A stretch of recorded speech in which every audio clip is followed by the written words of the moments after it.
What's up, guys? This is Carter Karels with GigEm 247 here at Kyle Field after a 44-22 win for Texas A&M. Here for your post-game walk and talk, and pretty great day for the offense. Mostly a good day for the starting defense, and then that garbage time monster really came for the Aggies today. Came for my score prediction. I had 45-13. It was looking great. Second straight week, we were looking great. And then that garbage time touchdown made me look dumb again. So thanks to Utah State for that. But getting into this game, you felt like, man, can the ground game look a little bit better than it looked last week? I think it was understandable that it didn't look amazing last week because you were working back some running backs from injury. The UTSA defense was kind of giving you more in the passing game, especially in the flats. So they didn't really get their running backs going, and it was clear from the jump that that was going to be an emphasis today. And they ran for 240 yards. Le'Veon Moss looked like himself again, had a 21-yard rushing TD. Ruben Owens had a couple nice runs. Marcel Reed was highly effective on the ground. And even Jamario Morrow, the true freshman that has gotten a lot of buzz since preseason camp, he looked good there in garbage time in the fourth quarter. But it was good to see this running game really get going, because if there was one critique for the offense last week, it was that everything else we saw from last week that impressed us from the offense, Mario Craver, Casey Concepcion, the other two receivers that have been in the mix, Terry Bussey and Ashton Bethel-Roman, fantastic today. Mario Craver, second straight game with 100-plus yards. Casey Concepcion, another 70-plus yard game. Another 2-touchdown game. Now he's up to 4 touchdowns quickly here in his A&M career. And just continue to love what you see from those guys as far as speed and getting open and making plays after the catch. We saw Mario Craver get a 72-yard touchdown on a bomb from Miles O'Neal when he came into the game, and just very quickly got past the safety that was one-on-one on him. Terry Bussey had the slant and go that easily got him past the defender for a nice, I think it was about 40-yard touchdown from Marcel Reed.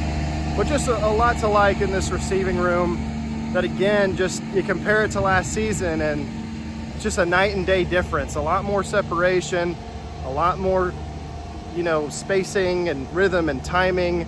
Again, the competition is still not great, but the eye test tells you that, we're going to see a lot of that this year. Those guys making a lot of plays. Should have led with this, a little bit of a breaking news, but I think everyone kind of knows by now. We talked to Mike Elko after the game, and he said Marcel Reed is fine. He kind of left in the middle of the third quarter, landed pretty hard on his right hand, and then a defender kind of came in afterward and hit him a little bit, and came out of the game, went to the locker room at the end of the third quarter. Mike Elko says he'll be fine, should be good to go for Notre Dame next week. We also saw starting left tackle Trey Zune leave the game permanently during the second quarter. Looked like his leg got rolled up from behind. Those injuries can be kind of scary. And he obviously came out of the game. Robert Borden came in for him after that. But Mike Elko said, hey, Zune could have come back into the game. So no need to worry, should be back next week against Notre Dame. I will say we did not see Marcel Reed or Trey Zune on the field after the game. Did not see Zune on the field in the second half. So we'll just monitor that situation, see if anything changes, but the initial prognosis is good. Flipping over to the defense real quick, maybe I should have led with this too. Cassius Howell. My word, man. 3 straight sacks. You were kind of looking for this pass rush to get activated. They didn't have any sacks last week. They didn't have any sacks at this point. Actually, sorry. Ryland Kennedy did have a sack, but outside of that, they really didn't do much last week with a pretty quick passing game from UTSA. But then this week, you know, the first drive didn't go so well for the defense. It's a 7-6 game. Still waiting for that pass rush to really get activated. And then here comes Cassius Howell. You know, you saw the first sack and you're like, okay, all right, there's the guy that we all thought could have a really big season. Then the second sack in a row happens and it's like, okay, wow, that's a pretty good game for Cassius Howell.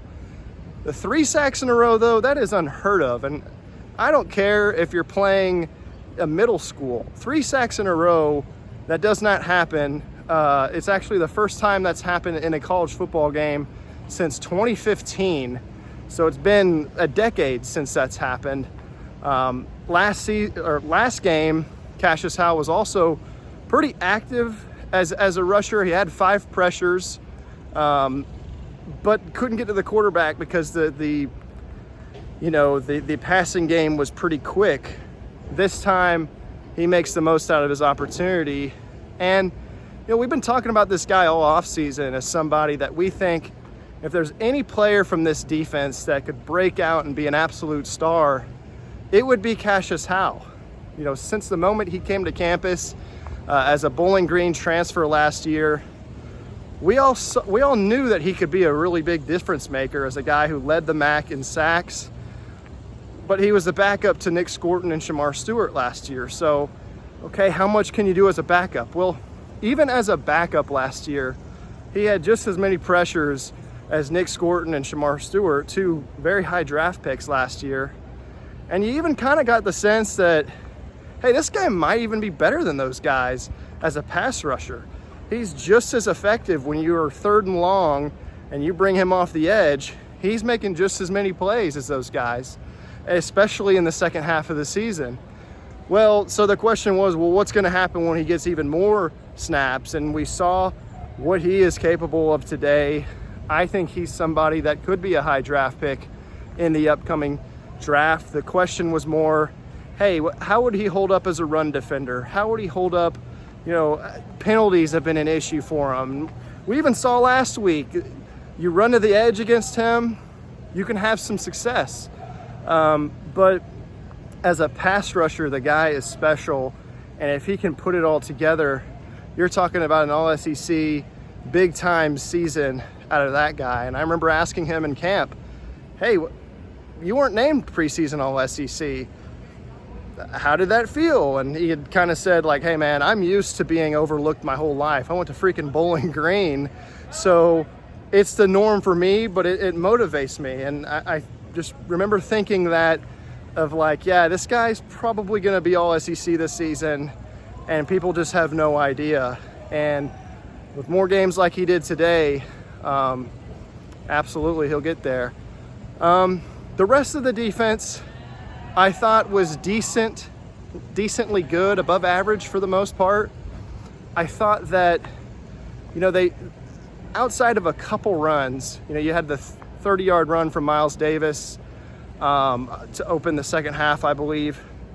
You had a couple other big runs, but outside of that, they did a pretty nice job against the run compared to what they did last week.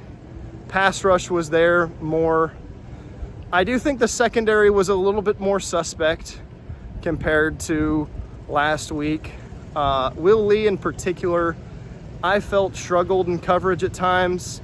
Certainly as a guy who is second team All-SEC, probably not going to be the norm for him, you would think, but something to keep an eye on because I did feel like he got beat a few times today. Gave up the big 24-yard completion and then another 10-yard completion on one drive. Gave up the touchdown where there was kind of a double move and guy went right past him. Will Lee is kind of known as that handsy, one-on-one physical corner who you put him on the guy's best receiver and you know, he's gonna man him up and be physical with him down the field. And I think maybe where you can get him is in those situations where if he's one-on-one, maybe there's a double move sort of thing. And we saw that today. But, he's going to be on the best receiver, so he will be attacked at times. That doesn't always mean that he's bad. Sometimes it's just a guy making a good play, or sometimes he's in a unfavorable one-on-one situation. So just keep an eye on it. From everything that we heard in camp, he seemed to have a really good camp, and so I don't think there is a reason to be overly concerned about that. Outside of that, didn't feel like a ton of missed tackles compared to last week. The 13 missed tackles led to a lot of big plays after contact, especially in the ground. Didn't feel like it was really the case today. Outside of that, we're through 2 games now here for the Aggies, and next week's a big one. Notre Dame next Saturday, 6:30 p.m. In South Bend, and that's the game where you're going to really get a sense of how good this team is. I know Notre Dame lost their opening game against Miami, and they certainly looked human, but it's still going to be a hard game for this team to win. But if you win that game, you'll be off the following week, and you'll be feeling really good at 3-0. This team is 2-0 for just the second time since starting 6-0 in 2016. It's pretty remarkable to think of that the only other time was in 2021 after they beat that Colorado team in that really horrific game there in Denver. But Notre Dame next week will be a fun one. I think after last week's game, there was a lot of concern about the run defense, and hey, if they can't stop Robert Henry, what's going to happen against Jeremiah Love? So it's encouraging that things looked a lot better in that regard, but certainly still a question. As far as Notre Dame's concerned, their O-line did struggle a lot against Miami, particularly their offensive tackles, Mil Wagner and Anthony Knapp. But is that a product of going against an elite pass rusher like Ruben Bain, or is that something you look at and say, hey, Cassius Howell may have a lot of success against those guys too? I thought CJ Carr showed some promise. I think you'd feel better about playing him game 2, the second start of his career, than you would playing him maybe start number 15. So, and I thought their defense probably looked a little bit more human than they did last season when they had guys like Benjamin Morrison and Xavier Watts and Jack Kaiser and Howard Cross. Just a lot more new faces on that defense, and probably some more questions compared to the group that came here last season and just looked phenomenal. But gonna be a big one. I'll be there next week in South Bend. Can't wait. I used to cover Notre Dame, so going to see a lot of old friends that I haven't seen in a while. Actually, I saw some of them last year, so will be cool to go back, and looking forward to it. So guys, thanks for listening, and I'll see y'all next Saturday.